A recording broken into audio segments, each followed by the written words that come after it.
Hey King's House, and welcome to week 3 of Health Elevation Corner with your girl, Jenni Russell. I really do hope, like me, you remember that you are blessed and highly favored, a magnet for miracles, the solution to someone's problem, and the answer to someone's prayer. How has your week been? And how have you found the first 2 episodes of Health Elevation Corner? I really do hope they go some way into helping you understand, one, that link between thoughts, emotion, hormone, organ, but also then understanding from week 2 how that goes from thoughts, emotion, hormone, and breath. Whether you're actually creating that environment and breathe into the body knows life is really good and is really relaxed, or you're hyperventilating or holding the breath because the body thinks it's in danger. I really do hope they made sense. But now we know that already that breath is life force energy. But what's the next thing that we need to make sure to ensure that we have that life force energy and that we can repair and rebuild and replenish and restore? So the question I want to ask you as we move into the season of relationships is, what's your relationship with water? Or what is your relationship with water, who should be your next best friend next to God? But we know already that water for us, the word is like living water. It's the well of life. So we already know that we need to have that in order for us to live the best life. But do we understand really what water is to us in terms of our body content, and our body composition? Are we able to recognize that our body is this?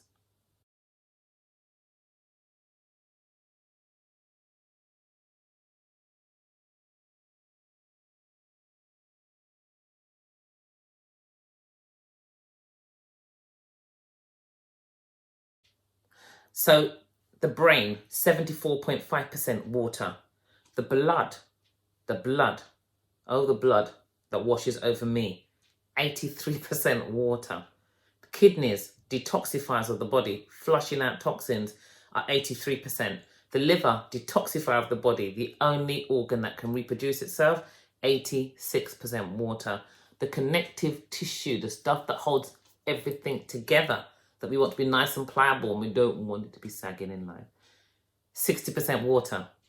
The skin, the biggest organ in the body, we want the skin so smooth, 70% water. Fat, 20% water. Bones, 22% water. Muscles, 76% water. This is what our body is made of. That's the composition. So literally, we are water. We are 2/3 water. So we really need to understand that our relationship to what we are made of is really, really important.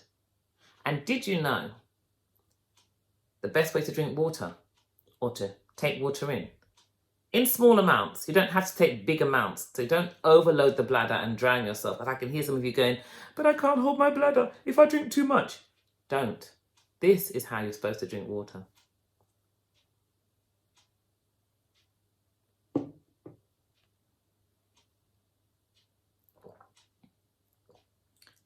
As if you were eating it.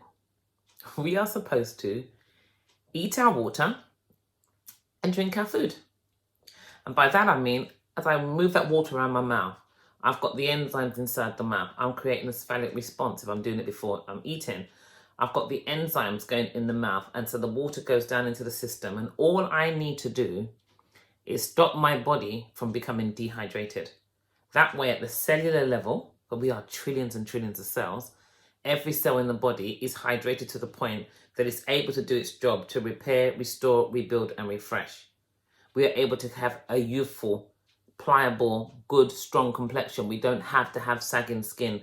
We don't have to have limp hair. We don't have to have dull eyes. We don't have to have dry skin. We're able to have that nice, smooth, when someone runs their hand down your arm, it's almost, as they say, smooth like a baby's bottom. We're able to have that if we hydrate ourselves at the right amount. And that is just by taking a mouthful every 10-15 minutes. A mouthful like that will really, really work for you, and it will stop the body from becoming dehydrated. Dehydration of 1% significantly impacts the brain. Now, the Bible says the memory of the righteous is a blessing, but it's only blessed really well if it's really well hydrated.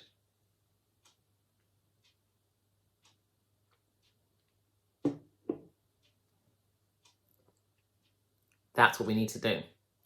And then we eat our food. By that, we chew our food, not 32 times, because it depends on what food you've got in your mouth. Every food composition is different. But you chew your food until it liquefies so you can swallow it. So that's what is meant by eating your drinks and eating your water and drinking your food. That's what that's meant by. But did you realize that we should be drinking half our body weight in fluid ounces of water daily? There's 2 ways to do this. So the old way was really to say that we could do this. Now, in my book here, I have a chart on page 189, and you can see that there. So the average 9 stone person, 9 to 9 stone 4, should be drinking 1.9 to 1.97 litres of water a day. That's literally 2 litres of water for a 9 stone person. Someone that's 12.5 stone, 12 stone should be drinking 2.5 litres of water. So only a smaller increment, but still, it gives you an idea of a ballpark figure of how much water you should be drinking. And that's what we need to be looking at. But also, we can also get water from many hydrating foods. Lots of fruits and vegetables, cucumbers, all the watery green vegetables that many people are scared of. Watercress, radish, spinach, kale. A lot of those green foods are fantastic water foods. Celery, lots of water content. Cucumber, obviously. So these are foods that we can eat lots of as well, which will also help to hydrate the body. As will a lot of the citrus fruits and pineapples. Very, very juicy, very, very watery content fruits, kiwis. Any of those fruits that have a high water content will also help to hydrate our body. So we can actually use that as a hydrating mechanism, but not to replace the high sugar fruits in place of the water. You're not 86% fruit and sugar in your liver. It should be 86% water. And so just one last little tip that we can have if we're drinking our water, really simply, if you have either the small 33ml bottle or the half-litre bottle, if you think about drinking a small glass of water upon rising, a large glass of water half an hour before you eat your food, as I've shown you, you can drink that a bit quicker than just to chew all the time, but it will create a sphalic response. That's what we call getting excited about our food, getting the digestive enzymes ready to receive the food that we drink, chew until it's liquefied and then drink. Then the stomach acids the acids in the stomach, are able to break that food down really well, extract the nutritional content that it needs, give it and feed the cells how we should be fed, and then send the rest of it off to be eliminated through our waste, through our skin, through our bladder, and through our bowels.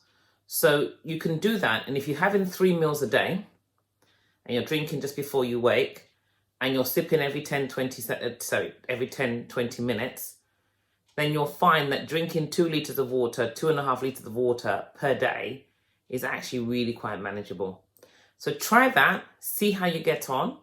And if you have any queries and you have any questions, remember admin@thekingshouse.co.uk and I will answer them for you. Now, if we increase our water intake even by half a litre a day, and over time we get to that measurement, then we can really get ourselves to a point where our bodies are happy with us.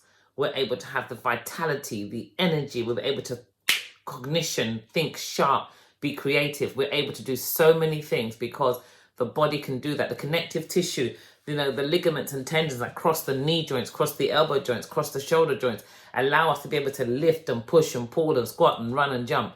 These are things we do for life. So even if you're scared of movement and scared of exercise, you sit down, which is a squat, into and out of a chair every day, into and off the toilet every day, into and out of your car every day. So a squat is a pattern you'd use. It's nice to know that if the joints are lubricated really well, water, then the body will function and be able to do those things really well. We may not think about something as simple as a squat. But since it's an everyday pattern that we need to do to be able to move, to be able to sit, to be able to empty, then it's really good to understand how these things work and what can help it. So that's all I want to share with you today. But I really, really do hope that you actually ask yourself again, what is my relationship with water? Why am I scared of it? Why don't I like it? Why don't I like myself? I am so much water. So let's build a relationship with water. Let's love the fact that water, great for our teeth, great for everything. Let's love the fact that water is life. And wherever anything that grows, it never grows without water. And if we want to grow and to stay youthful and to stay useful at every age, let's hydrate ourselves to the point where we know the body will never let us down. Until next week, in health and happiness, stay blessed, stay well, stay hydrated.